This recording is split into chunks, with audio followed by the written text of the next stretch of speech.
Welcome to Video Maker, the podcast that cuts past the highlight reel and takes you straight into the raw behind-the-scenes stories of creatives and makers. I'm Carly, founder of The Good Vibe Media, a woman-owned and operated video production agency and a creative studio space. Every week on Video Maker, I sit down with filmmakers, creators, and creative entrepreneurs for a deep, honest conversation you don't typically hear. The late nights, the pivots, the breakdowns that shape the breakthroughs. These are the conversations and stories that make people like me and so many other creatives need to hear. This is a space for growth, for lessons, for community, a place where we learn from each other's real, unfiltered journeys. This is Video Maker. Let's get rolling.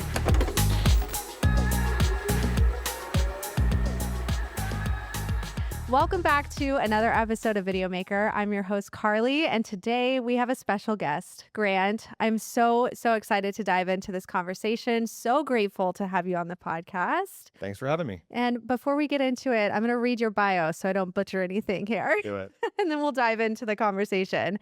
So Grant is the principal of MMPR Marketing, a full-service public relations and marketing agency that has been helping brands tell their stories and build meaningful connections for nearly 3 decades. With a career rooted in strategic communications, brand development, and relationship building, Grant works with organizations across a variety of industries to elevate their visibility, strengthen their reputations, and create marketing initiatives that drive real impact. His expertise spans public relations, media relations, crisis communications, digital marketing, and integrated campaign strategy. Outside of the agency world, Grant is a husband, father, and someone who has built meaningful relationships throughout the Phoenix community. We're excited to learn from his experience and perspective today. Grant, welcome. Thanks for having me. Super pumped to be here. Okay, so I was kind of thinking back, and the first time I stepped foot into MMPR was when I was doing social media marketing for the Madison. Which was a flashback. That is like... Yeah, that is a flashback for sure, because that was probably like 12 years ago. I think Caden was like 2 or 3. So, yeah. But think about how intrepid that place was. Like so far ahead of its time. Yeah. Still, obviously it's not there today in its same form, but what people are creating today is literally the same thing that was created 12 years ago. Yeah. Well, I mean, you were a big part of that. Like you were, in so many ways, like one of the major heartbeats of that whole movement. Yeah. We were talking earlier about like disrupting industries and just standing out and creating like unique vibes, so to say. Yeah. And I feel like the Madison did a really, really good job with that. And I remember sitting in the first meeting with you guys talking about marketing and PR and all of this. And my world just like opened up because I didn't know much about working with an agency. Like I just kind of was like doing the freelance thing and little videos here and there. Yeah. So you guys really expanded my perspective on the opportunity that, you all provide, and seeing what you did for the Madison was just like so awesome. And then fast forward to us opening this space. Right. 4 years ago, you guys helped us so much in getting the word out there, and just been so amazing to work with and collaborate with on so many different projects. Well, super grateful. I think, the secret of what I think our agency does is identify people with incredible ideas, incredible energy, people that are trailblazers, that are intrepid, and help them achieve their dreams, right? And you were a perfect example of that. And so being able to shine a light, being able to storytell, being able to bring new people into the fold is what we wake up for every day. Yeah. So, I think both of those examples were like, man, this is why we love doing what we're doing. It's so awesome. Yeah. Okay, cool. Well, we're going to get into some good convo, but before we do, let's get started with some rapid fire. So these can be short and sweet, or if you want to expand a little more, go for it. Literally anything goes on this podcast. Okay, so the first one is, what was the first thing that you ever made that you were really, really proud of? Oh, man. When I was a kid, my mom volunteered at the Phoenix Art Museum, and they did like a ceramics class, and you could like bring your kid. And so she brought me in. I made this self-portrait of myself, and it's literally like 3 lumps of clay, barely shaped into shoulders and a head, shoddily painted and fired. And it's got these big lips on it and eyeballs. I mean, it's really kind of funny. And typically it would have been a relic of the past. But of course, my dad framed it in this box. And I think just about a year ago, he was like, I'm giving up my storage locker. I have a bunch of stuff for you to take. And sitting right on top of it was this self-portrait of myself. And it was like, what am I going to do with this? Nothing, but it was a good memory. So did you keep it? It's now in like my storage So, yeah. like it's just going to live Be there for there. now. Yeah. Yeah. That is amazing. Oh my gosh, I love it. Okay, what's your favorite business resource? Like, do you have a book or a podcast or something that you love to?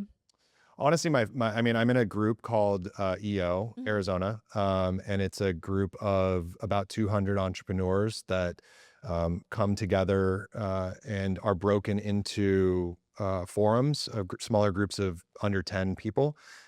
We meet once a month, and everybody's from a different business, a different walk of life, and you go through a pretty regimented 5-hour meeting where we talk about business, we talk about personal, we talk about family, because at the end of the day, like if any one of those three things are out of alignment, it affects the other. Mhm. So I draw a tremendous amount of value from that. I really respect the people that are in my forum. I learn stuff from them daily. And even though we come together once a month, we go on retreats, like we do a lot.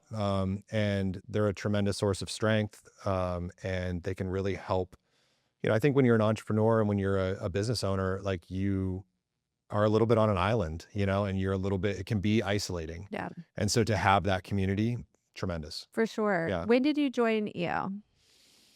Probably like 2022. Okay, so Maybe. it's been a handful of years. Yeah. A Yeah. handful of years, but I've been with the same forum the whole time. That's and it's, awesome. yeah, it's great.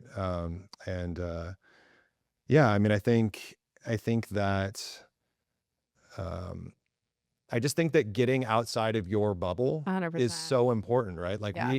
we all live in a relatively small bubble, even though like, I mean, I work with a lot of different companies, but like those bubbles sort of form and then they get small. Yep. And as part of my job, like I'm always looking at how do I expand bubbles? Yes. And so, yeah, like to me, that is to be able to talk to, I mean, I have somebody in my group that's like a hormone replacement doctor. Like, what do Yeah. our businesses have in common? Yeah. Like, not much.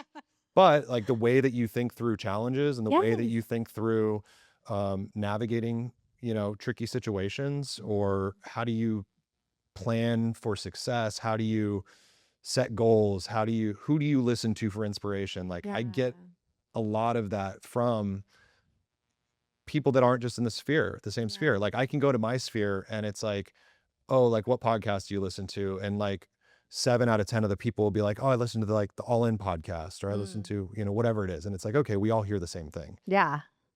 Hearing different things, Yeah. tremendously important. 100%. Yeah. I feel like, not to expand too much, I'm like, this is rapid fire. Oh, hey, we expanded on everything. Right. But I do, to piggyback off of that, I feel like, there's so many opportunities to get in like networking rooms and things like this. But if you find those rooms, those right rooms that really are made to expand you, it's more than just networking and like building opportunities for leads and things like this. It's actually like opportunity to get inside your business and like really relate to other people that are completely different industry, but facing similar struggles, whether it's team, whether it's operations, whether it, all that. Sure. Because I do agree. I'm in a similar type of group and I feel like I've learned so much and gathered so many resources on just the operational side of things that have really been the big expander for the business. For sure. So that's awesome. Yeah. I love that. Okay. What is your go-to coffee order? Go-to coffee order is usually like medium size, so not too big, not too small, medium size vanilla latte, half the amount of vanilla, and the kicker is cow milk. Cow milk. You always get asked, what kind of milk do you want? This, and this. It's like, I just want regular milk. I just want the real deal. Real deal. Yeah. I love that. Usually go extra shot of espresso too. Extra, yeah. So like 3 shots of espresso and like a 16-ounce drink. Perfection. I love that. Okay, where do you feel the most creative? Like when you get creative dumps, like aha moments, where are you? A lot of times I'm in the car. Yeah, Yeah. I Like, can I mean, I relate. think I definitely like when I'm in the river, and I'm more tactical. Yeah. That's oftentimes like at the office, which I'm a big fan of being at the office. Like, we have an amazing team and we are all in a bullpen style space. And so line of sight, communication, super easy, and very collaborative. But it's definitely like a river that we're like, we're all navigating. And then, you get in the car and you sort of like pulling off to the side of the river and you're like, all right, let me think. Mhm. And so, yeah, I do a lot of my thinking in the car. Um, I would say I also like usually wake up in the morning, have a cup of coffee, and I usually kind of think Yeah. then, try to do a little breath work, Yeah. just kind of set the day, set the intention and, Yeah. things because it ramps up and like I feed off of energy. And so like you catch me like this time of day and it's like, boom, Yeah. and so I kind of have to look for the moments where like I can kind of tamp down the energy a little bit and synthesize. Totally. I know I do feel like those early mornings are Right. it's quiet stillness For sure. that you can get some clarity on Yeah. creativity. Okay, so good. All right. We know you are a big foodie. Yeah. So, if you can narrow it down, Oh boy. what is your favorite, maybe like today, right now, what's your favorite meal or restaurant? So I have kind of a canned answer for this. Okay. And it's probably the restaurant that like I've had the most moments that meant something to me. And it's a restaurant called Dick's Hideaway. Mm-hmm. It's been around forever. There is no concept, right? Like it's Yeah. New Mexican cuisine. It's the size of a shoebox. The wood fire is like right in front of you.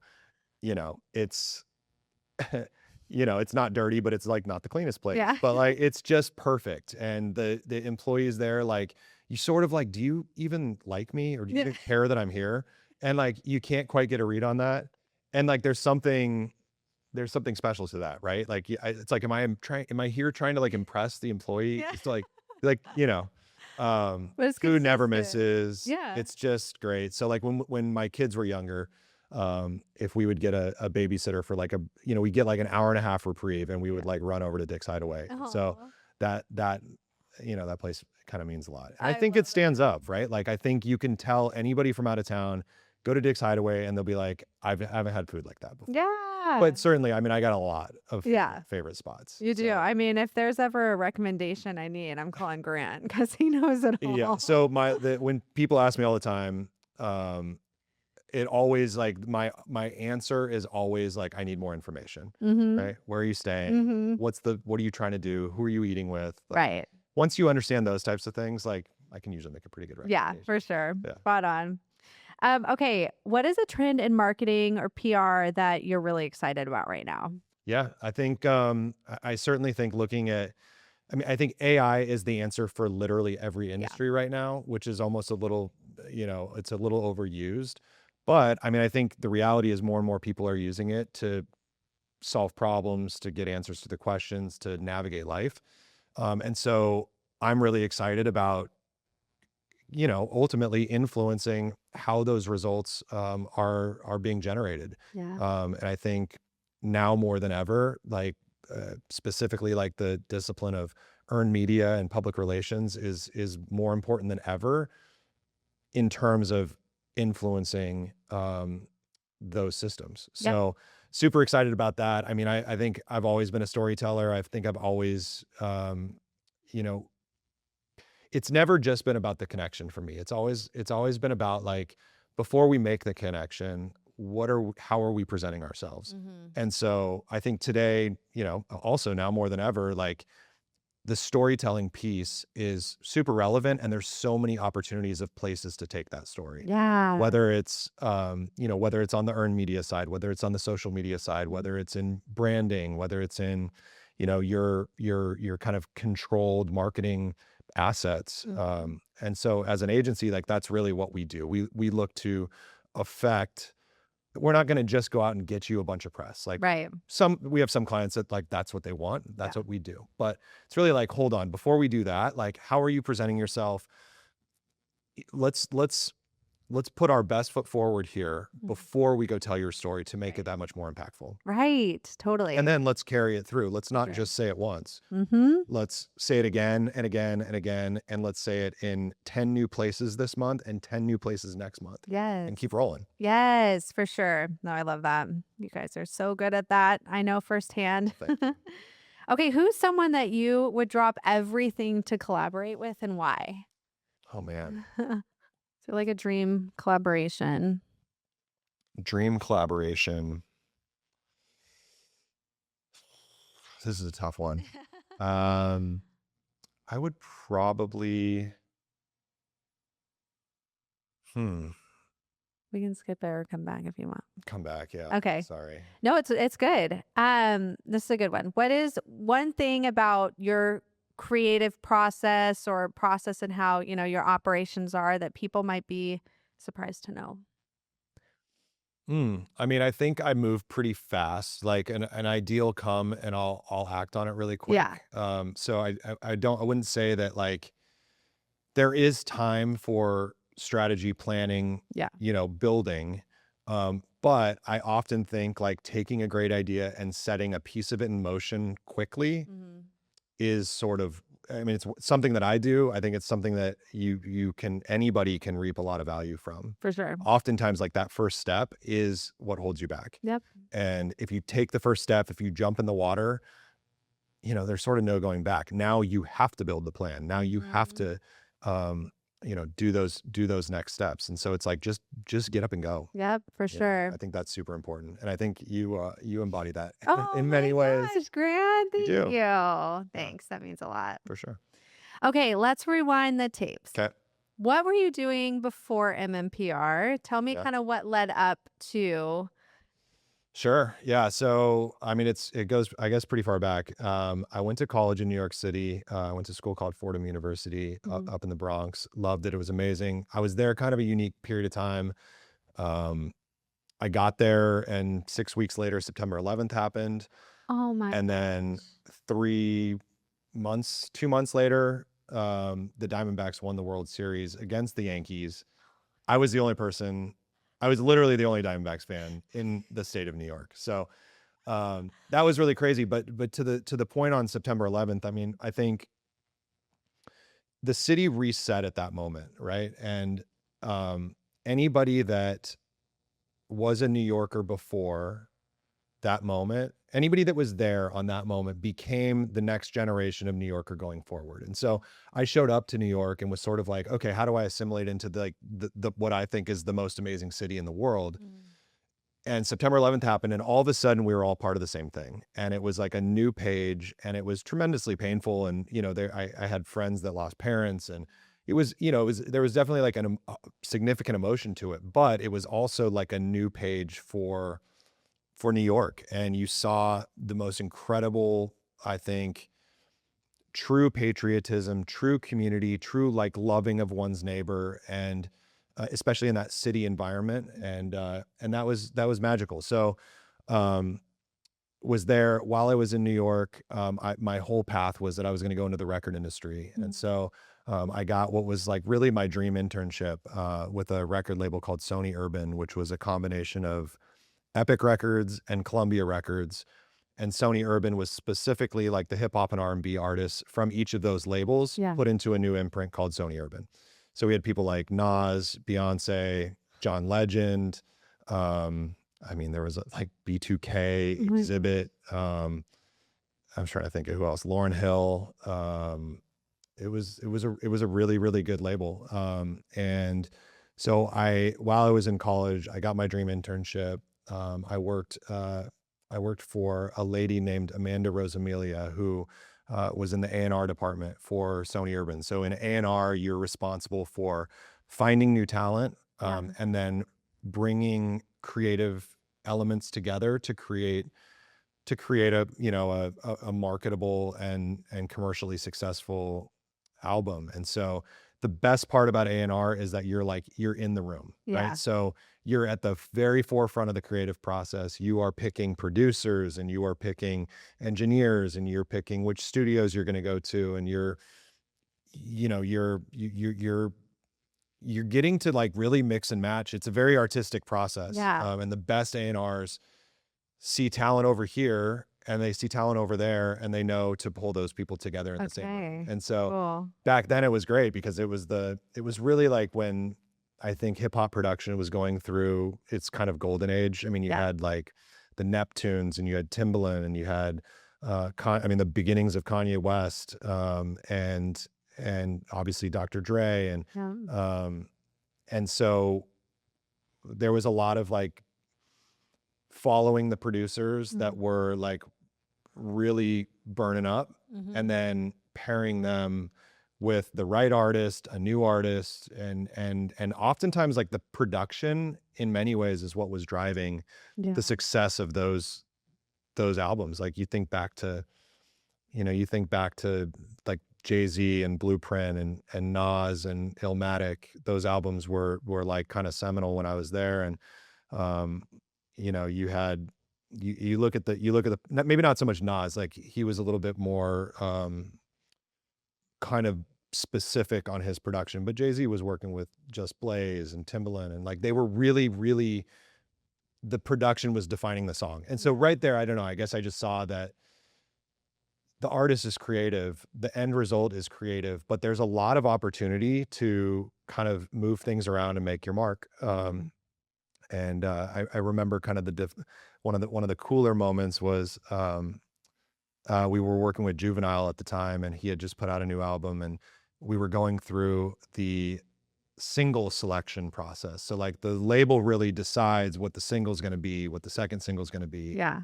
And so they kind of had decided on a second single, and the A&R for Juvenile was like, what do you think? I'm like the Yeah. twerp in the corner. Yeah. And I was like, with the song Slow Motion with Soulja Slim is, I think, the best song on the album. And Yeah. they ended up, they're very astute people, but I think that caught them, and they're like, all right, if this kid threw that out of left field, right? Yeah. And so Slow Motion ended up becoming like a huge record. And so I thought it was cool to have a little piece of that. That's so Yeah, cool. totally. Oh my Totally. gosh. Okay, so then what brought you back to Arizona? How Yeah. long were you in New York? Yeah, so the shorter story of the record industry is like, this was 2005. Okay. And it was like Napster was absolutely crushing record labels, right? Like we Yeah. would get sound scans on, I think it was Tuesdays, and you'd run into the office and there'd be a stapled pack of papers this thick in Yeah. every A&R's inbox, and it was album sales for the week. And 50 Cent was selling 1 million albums Yeah. a week. Eminem was selling 1 million albums a week. Like, they were going platinum in 1 week, which was the peak. Yeah. But file sharing was just like, I remember going in and it was like 700,000, and it was just tapering. And so I graduated. The day after I graduated, I went to Thailand and spent 4 months there teaching English and kind of just figuring it out. Yeah. And while I was over there, I decided I wanted to come back to Phoenix. My entire family's here. Yeah. I went to I had a very robust network of high school friends that a lot of them ended up coming back to Phoenix. And so I don't know, I just kind of, I was unsure of what the direction forward was for record labels. They ended up figuring it out. It took a little bit of time, and it really ultimately went into tour marketing, but I ended up coming back here. Yeah. And started, I got a degree in marketing, so I started on that path. And So good. there was a period of time, like right out of college, I was like bird dogging sites for Starbucks. Yeah. Like I was working for a developer who was looking to basically build Starbucks. And so I was like out looking for sites that would make sense and looking at maps, and I was sort of like, what am I doing? Like, this is like, I've always thought I had a kind of a marketing mind. And so Yeah. that creative process, the bringing people together was really what I wanted. And so, So cool. so yeah. Okay, so now fast forward to today. Like, what does the day-to-day look like for you running, MMPR? Yeah.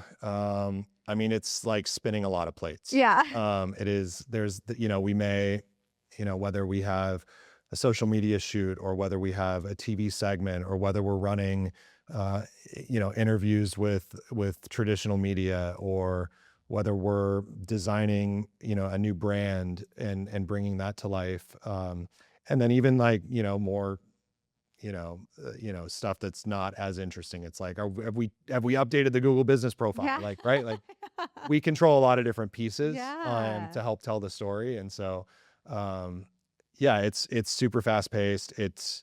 I think for me specifically, like I'm jumping from thing to thing to thing. Yeah.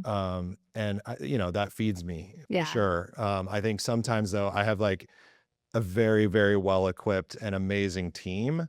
And sometimes I have to kind of try to stop myself from like being the firefighter when like nobody needs a firefighter. Right. Yeah. So Oh, yeah. I feel that's that. what I try to remember. Yes, I feel that. I want to talk a little bit about leading a creative Yeah. team because I think this is a really important topic, and something that I'm always wanting to have more discussions around too. But what are some signs that a creative business owner is ready to hire versus just feeling the overwhelm?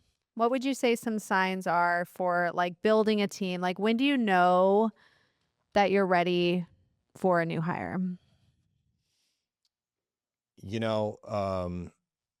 I mean, I think you have to look at the product offerings and you have to determine like, am I gonna go deeper into a specific product that I'm an expert at? Yeah.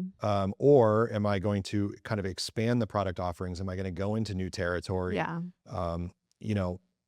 And how am I gonna get there? And so, I think for us, we are experts and are grateful to have a lot of business in the space of the launching of new businesses and the expansion of existing businesses. And so we're really, really good at that, right? Yeah. Like if you have an incredible business and and you're about to make a big investment and you're about to go out on a ledge and take that next leap, like we're a great partner to help not only kind of support you in visibility, Yeah. but I one of the things that I like doing the most is almost being kind of that business coach of like, hey, okay, you're about to jump off this cliff. Yeah. And like the plan looks great, right?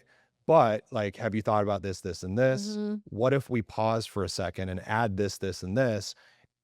Because I'm ultimately going to tell the story. And like, I feel like I'm pretty good at like building a really great, compelling story. Yep. And so sometimes in the pursuit of building a great story, like our team can actually like affect the structure of the business, of the product, of the customer journey. Yes. So 100%. So yeah, I think I actually don't remember the first part of that No, question. it's okay. No, I really like where this is going. Yeah. Another question on here that I Yeah. think is pretty interesting is around the fact that creative teams often have strong opinions, different working styles. How do you lead through that? Yeah. I feel like the culture too that you've created, like you were talking earlier about your office, and I'm like, if you ever are on Postina, go to Postina's at 40th Street in Campbell. You should just pop your head into MMPR because it is so cool. Like every time I walk into your space, I'm like, can I just hang here with you guys? Always part of the team. For sure, you should. Is the culture. The amount of people that come in our office looking for wine. Yeah.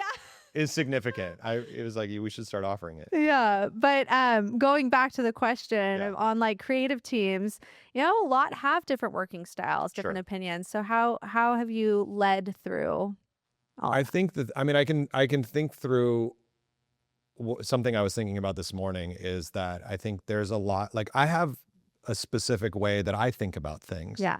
And that might be very different than people on my team. And I think I always am very cognizant of saying, just because this is the way that I'm thinking about it, doesn't mean that's the best way to get to the finish line. And so I think just listening and providing opportunity for the team to bring a different solution or bring a fresh idea to the table, like I love that. Like if in many ways, like if I didn't have to bring if I didn't have to bring an idea to the table and it could be somebody else's idea, like that's the definition in many ways of success in an agency environment. And so we have our team members are bringing ideas all the time and like they get to see them fly and take shape and that the synergy of people doing those things at the same times is the beauty of what we do.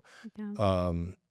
Certainly there are, there's certain situations where I kind of decide and we as a team move forward on those decisions, and oftentimes that works and sometimes it doesn't, but Yeah. I think it's it's a balance, right? For Like, sure. but at the end of the day, like, whether it's the creative team, whether it's the social team, whether it's, the account managers who are really kind of developing and presenting marketing strategy, like they're awesome and they're always bringing new stuff to the table. So Yeah. that's what our clients are looking for. Yeah, which is so Yeah, cool because you get that collaborative feel too. It's not like like a one man show, yeah, it is such a collaborative process. for sure. And we'll have clients that are like very specific in like certain industries. Yeah.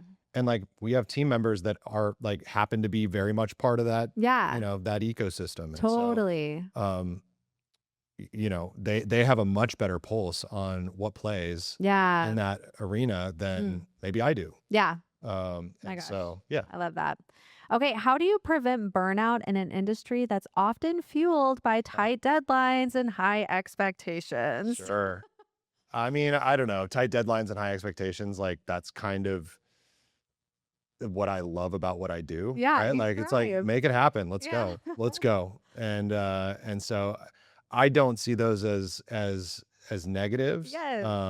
I think that burnout's real though. Yeah. And certainly like we try to have fun. We're just getting ready to plan a team building day next week with the team, because I think you got to have balance. Yes. And I burn out, team burns out, like it happens, like that's just a part of being human. And and I don't totally subscribe to like the kind of hustle culture that I think is kind of, maybe it's kind of come and gone at this point, but I think having a balance, taking care of yourself, like having sustainable creativity is the goal, not peaks. I don't like to peak and crater, and so how do you balance your life to be able to like keep that high level of sustainable creativity? I don't know if I've fully figured it out yet, but Do you ever? I don't know. It's all because it's seasons too. At least for us, I feel like our business and our industry has seasons where Yeah. we know, like when we're entering busy season, we know it's like we've prepared for Right. this. Giddy up. It's like we know we're going to be grinding for the next 2 to 3 months. But on the other side of that, Sure. you best believe we're going on a spa day. We're doing that this Thursday. But that's what Yeah. I'm like. It's like I'm totally in alignment with you too, where Yeah. it's like you create the balance, but you also like know that there's a season. There's a time and an energy and pulse where you can put in the extra work when it's For busy sure. season. And it's exciting. Yeah. Like it's all your perspective on Totally. it too. And I think if So, you look back in your life, like the parts, the busier parts, the difficult parts, like those are always the most memorable parts. yeah, for You know? sure. And For so sure. I think, yeah, I get you on the seasonality, and like we go through that too. Like I'm sitting here looking ahead and it's like, okay, we have 10 openings happening between July 1st and December 31st. Like it's a good amount of openings, but Yeah. like we're dialed, we're ready. Yeah. It's going to be busy, Right. but that's what we're built for. Right. And like we're ready to roll. And if there's a chance to catch your breath right this second, then catch your breath. Yeah. But I'm more excited about what's to come Yes. than I am about catching my breath. And so I always have to Yeah. kind of be careful on that. Yeah. I feel that. Yeah. I feel that. Yeah. Okay, let's talk a little bit about PR. Yep. A lot of bit about PR. So, PR has changed dramatically over the last decade. What do you think people misunderstand the most about public relations today? Well, I mean, I think public relations is not in this day and age, it's not really super black and white. And I Mm. think that 10 years ago, public relations basically meant working with traditional media. Well, first of all, kind of crafting a story and taking that story out to media, and then kind of being a liaison between like the public world and a private business. Yeah. And today, there's a lot of different tools to carry your message forward. And so What PR is today, I think very much is how do we go find new pockets of people Yeah. that have a commonality, that are tuned into the same thing, that are looking for what's next, and how do we tap into that? So it's no longer just kind of a one direction or two-way relationship with traditional media. It now encompasses influencers. It now encompasses, and this might not be PR, but like we do a lot of like grassroots marketing that is sort of a function of PR. Like we reach out and are building and creating community where it didn't previously exist, or we're taking two communities and putting them together and creating something new. And so, yeah, I think that if you are solely focused today on being a PR agency, you are only doing a piece of the work. Yeah. Right. And so, sure, if you do, if your specific function is doing PR for Nike, right? Like there's so much going on there that like that is only your function, and there's other teams for the other pieces. Right. But I think oftentimes businesses will look for earned media as kind of their only strategy. Yeah. And I think today it's part of the strategy, can't be the only strategy. Just depends if you have that covered or not, right? Yeah. So we have clients that they have the other pieces covered and they need the very best in PR. And so that's where we stepped in. And then there's other clients where they say, hey, we need visibility. And we don't come with a solution of like, we're just going to do PR. Right. We'll come with a solution of like, we're going to do PR, but we're also going to help you with your content marketing. Yeah. We're also going to help you with your social media strategy. And we're also going to rework your brand because there's a lot of opportunity there. Yeah. And all of those things then working together raises the boat. Right. Totally. So, okay. So what, can you lay it out, like all the tiers that you do under your umbrella? yeah. Like if someone was to come on and say, I need the full kahuna, everything that you have to offer, what would you tell them? Yeah. Is that like a startup? Like a startup not or- always. I mean, a lot of Okay. times it could be an existing business that's going to like completely launch a different vertical. So like Okay. we work with, I don't know, one example is like we work with one of the largest structural steel companies in Arizona, and they're doing massive warehouses for data centers and Oh for my gosh. corporate offices. And they said, hey, like we do structural steel, but now we're going to invest, millions of dollars in machinery that's going to do metal decking that will then kind of serve as the roof for that structural steel. Yeah. So it's like, great, okay, you got the machine, Yeah. you've got the steel company. Let's envision how we're going to bring the decking company to life, how it's going to integrate and speak with the steel company, how it's not, how it's going to go to market, and all those things. We work with a lot of restaurant groups also. Mhm. Restaurant groups are tremendously creative and are always working on the next thing. And so Totally.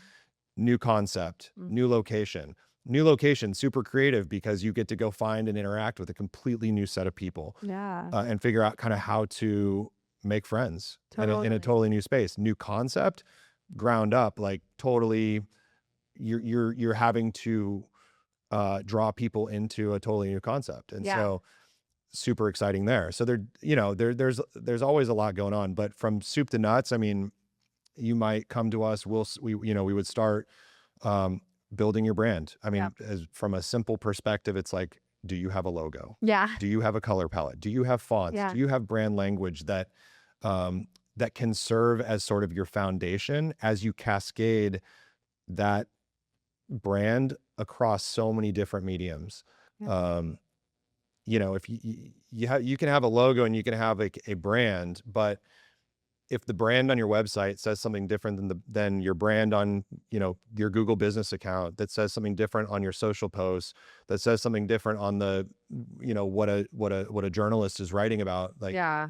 you lose people. So Totally. being very succinct on that, and then going into building out marketing assets, websites, digital footprint, and then working on a launch strategy. So figuring out how are we going to build a groundswell? How are we going to get people to connect with, to talk about, to want to visit, consume, buy, whatever it may be, whatever the call to action is. And then how do we launch strong? And then it's you don't let it fall off a cliff at that point, right? And a lot of people sometimes do. And it's saying, okay, the buzz from the launch or the opening or whatever that may be is over. Right. What does it look like in 3 months from now? Yeah, right? yeah, yeah. When everybody has moved on to the next thing. Yeah, totally. How do you stay relevant? How do you continue to lean into your core, brand ethos? And if you don't have a well-defined brand ethos, then you don't know what to lean into. So, Yes.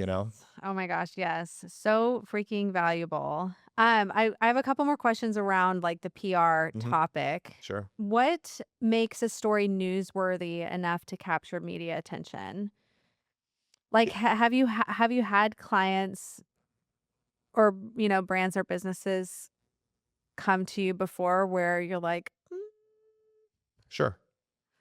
Yeah, I mean, there needs to be relevancy to like a larger group of people. Yeah. Or there needs to be relevancy to like a very niche group of people. yeah, And it needs oftentimes to be making a significant contribution to that space. right. So I think, yeah, I mean, I think, we do, for some reason, we always get like a number of times throughout the year, like people,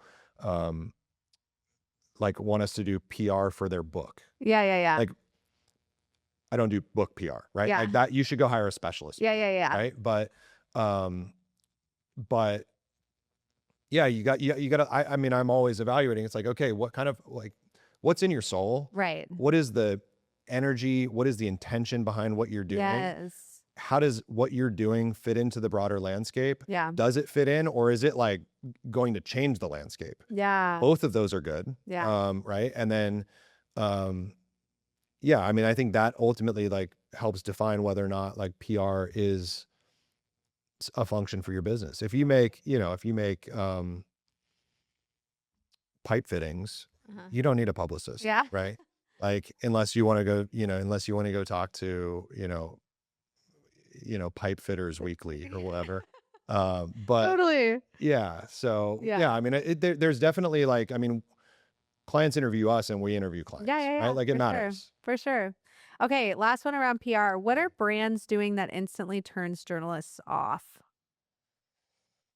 I think really like pitching the wrong writer the wrong thing. Okay. Well, I think a lot of times they don't do their due diligence and they say, okay, media outlet, take my client, right? Like, this isn't advertising. Like, you can go buy an ad if you want to just do what you want to do. Right? Yeah. How do you, so oftentimes I think, what I hear from journalists is that just off-target pitches that are ultimately just sales vehicles, and so you have to do your work as a publicist to fit into a broader conversation. Yeah. And so if there's a gas crisis and the price of gas is skyrocketing and that's what everybody's talking about, like, should you consider a strategy that like touches on that? Right. You'll probably fit into that conversation if Yeah. you do, right? Yeah. So, I mean, that's just like a random example, Totally. but yeah, I mean, you have to understand what the collective is focused on, and then understand how your brand or your client's brand fits into that conversation, right? Sure. So, yeah. Yeah, I love that. Thinking about like business owners that want to get into PR, like what would you tell them to get more prepared to be media ready? Yeah, I mean, I think to a certain degree, it like there's certain types of people that it's much easier for, and Yeah. there's other people that it's a growing opportunity for, and so I think identifying who the best spokesperson is for the business Okay. isn't always the business owner, right? Yeah, Like, I true. think I think a good business owner like would identify that and Yeah. be totally fine with that, right? Sure. So I think like keeping ego in check, and not forcing something that ultimately is a net negative to the PR experience, is super important. But yeah, I mean, I think knowing your product backwards and forwards, being clear, being concise, being fun, Yeah. being a great salesperson, but not selling, Okay. right? Like you're again, like oftentimes in PR, you're an expert, you're bringing new knowledge to the table. Yeah. Um, and so doing so in a gracious way, in a way that's additive, without the focus always being on like, how does this benefit me? Yes. Super important. And I think you see some of the best companies and the best leaders operate that way. Yes. Yeah. Okay. Can you share a success story of maybe from like start to finish of this concept comes to you and it, no one really knows about it, right? This is Sure. like a new concept and you are a part of like building it and putting it out there. What's one that you're really proud of that stands out? That's a great I'm sure you question. have a lot. I've got a lot for sure. Yeah. I mean, I think that, I have,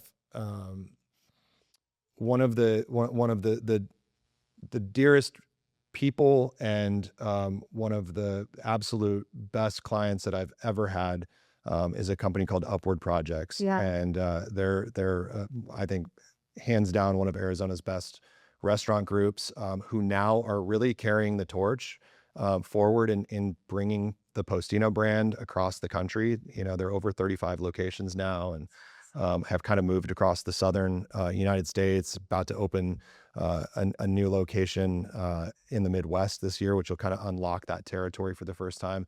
But I started with them when they had, they had two locations. They had Postino Arcadia, they had Postino Central. They had just opened Windsor and Churn. Um, Joyride didn't exist yet. Federal Pizza didn't exist yet. And actually Upward Projects didn't exist yet. Yeah. And so, but it was, truly two of the most intrepid leaders in Lauren Bailey and Craig DeMarco.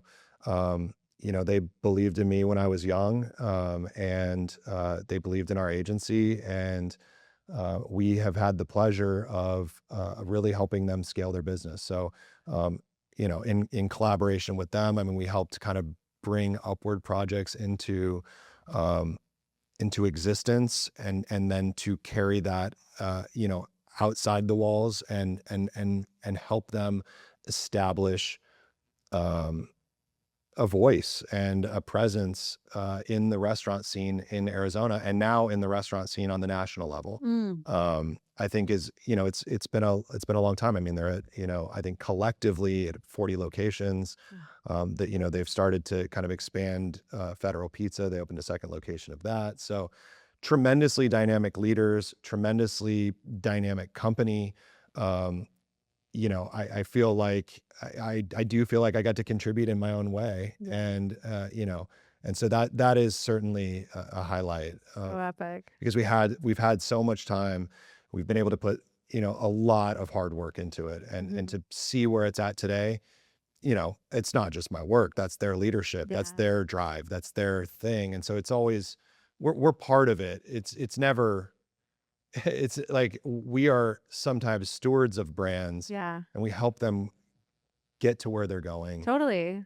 and they do that, And in lockstep, and it yeah. works, And right? probably through like the massive evolution too of it all. Cause I'm sure Yeah. there were moments, just the economy in general Yeah. and change in general, I think in the restaurant industry, I'm sure you guys have seen all the ups and downs and For sure. growth and pitfalls and fears and this and that.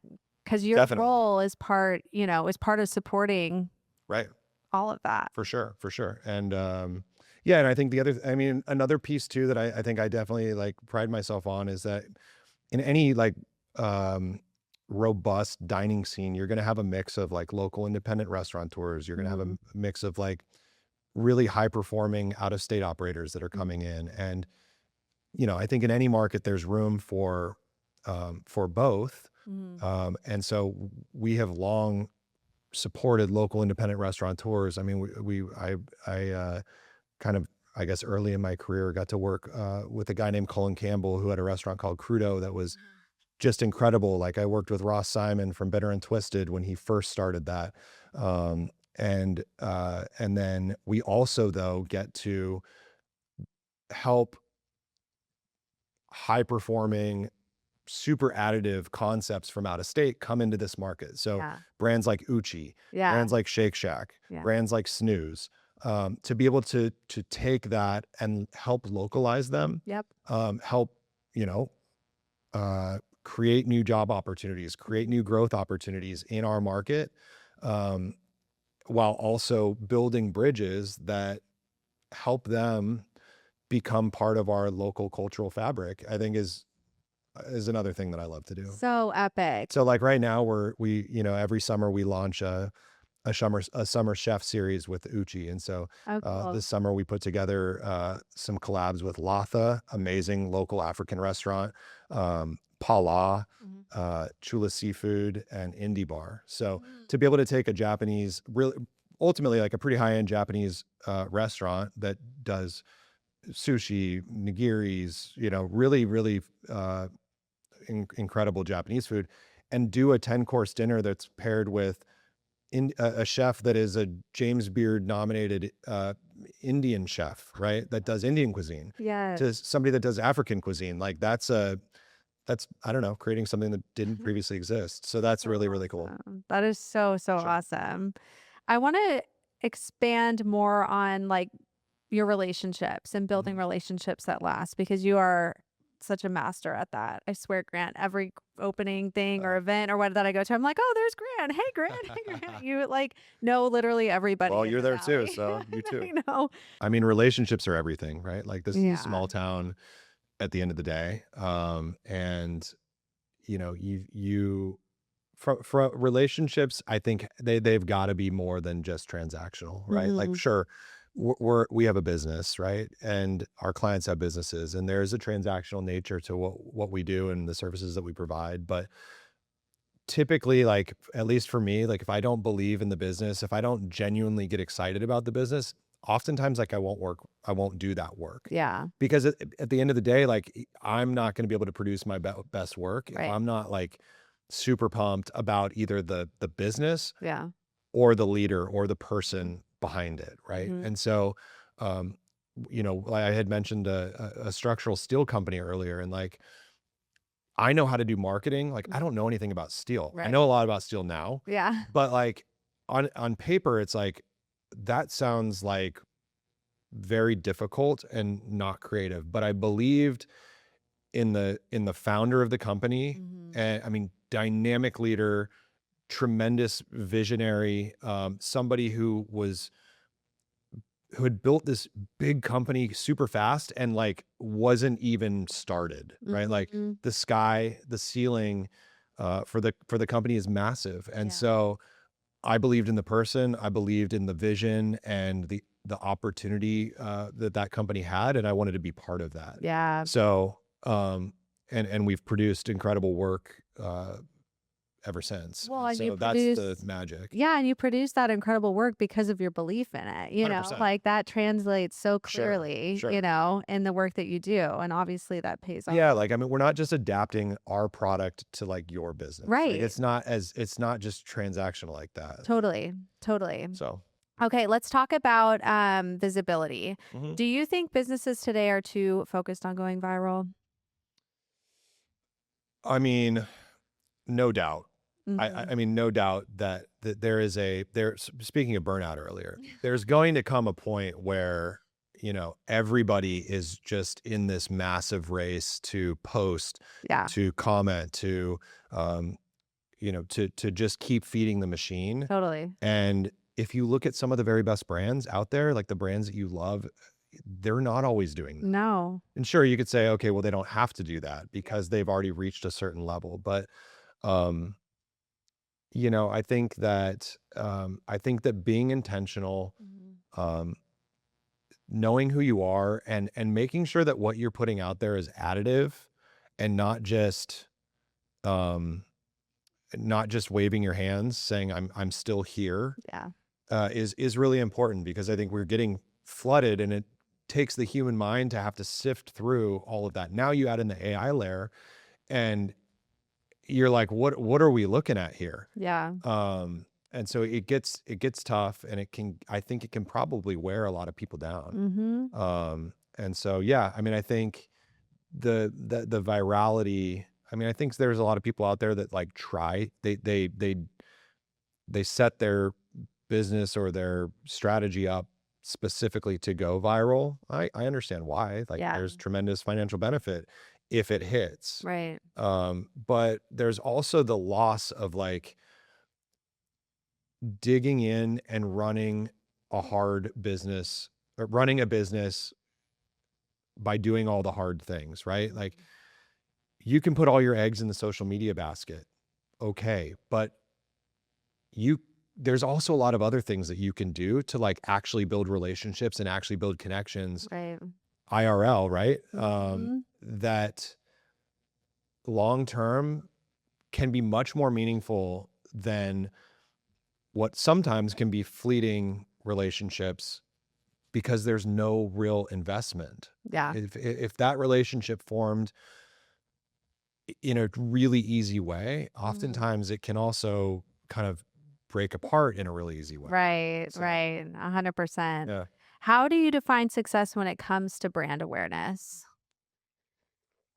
Do people understand what you do? Yeah. People understand the product? Do people know where to find you? Yeah. Do people Like, could they talk about it over the dinner table? Like, For sure. yeah. Yeah, I mean, there is, I mean, there's, um, brand awareness is developed through great product Yeah. and great visibility Mhm. and great storytelling. And so, what is if you think about like, what is the most, um, who's the most iconic Arizona restaurateur? Like, I bet you 8 out of 10 people might say Chris Bianco, Mhm. right? He's been doing it for a long time. He's kind of been in that position and he becomes a household name. But Mhm. then you have new people, and some people, those other 2 people might say Renee from Bacanora. And, he has been at it a while too. Maybe not as long as Chris, but, they're household names, and they've done that through excellence and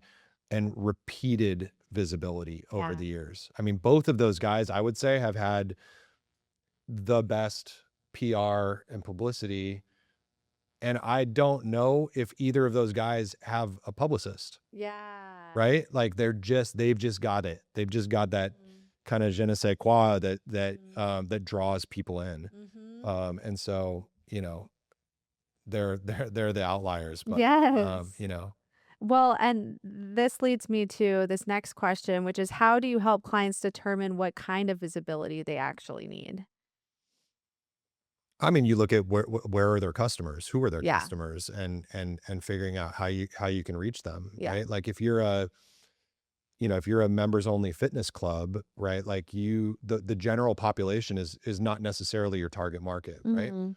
From a selling perspective, but from an expertise perspective, if you're if you are delivering consistent expertise about fitness, about wellness, about whole body functionality, people remember that. And then when people do make decisions, then they know who that expert was and where they want to go further their own personal journey. Yeah. And so, um, you have to understand where the customers are. You have to create opportunities for those customers to come into the fold, right? Like a lot of times barriers to entry in businesses are maybe too high, right? Restaurants are great. Anybody can walk in the door, anybody can have a great time for like a relatively low amount of money.